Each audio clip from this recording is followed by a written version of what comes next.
അസ്സലാമലൈക്കും. പ്രിയപ്പെട്ട സുഹൃത്തുക്കളെ, 80 വയസ്സ് വരെ നാസ്തികർക്ക് കുഴലൂത്ത് നടത്തിയ അതിൻ്റെ പ്രവർത്തകനും പ്രചാരകനുമായിരുന്ന ഒരു വ്യക്തിയാണ് നാം ഇന്ന് പരിചയപ്പെടാൻ പോകുന്നത്. അത് മറ്റാരുമല്ല, ബ്രിട്ടീഷ് പ്രൊഫസർ ആൻ്റണി ഫ്ലൂ.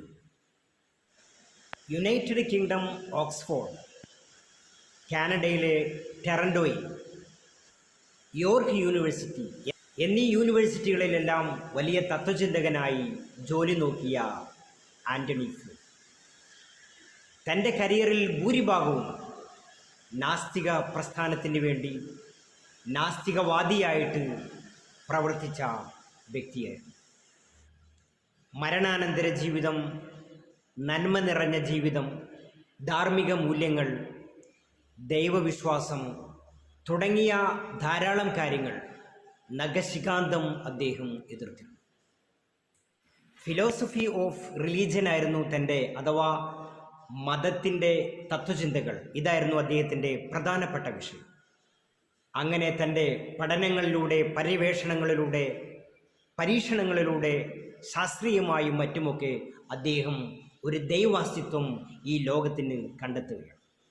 ദൈവത്തിൻ്റെ അസ്തിത്വം അദ്ദേഹത്തിന് ബോധ്യമാകുന്നതുവരെ അദ്ദേഹം നിരീശ്വരത്തെ പിന്തുണച്ചുവെങ്കിലും അത് ബോധ്യമായത് മുതൽ അദ്ദേഹം അതിൽ നിന്ന് ഗുഡ് ബൈ പറയും. 2004 തൻ്റെ കുടുംബങ്ങളെയും സഹപ്രവർത്തകരെയും അതുപോലെ നിരീശ്വരവാദികളെയും ഞെട്ടിച്ചുകൊണ്ട് ആ സത്യം അദ്ദേഹം തുറന്നു പറഞ്ഞു.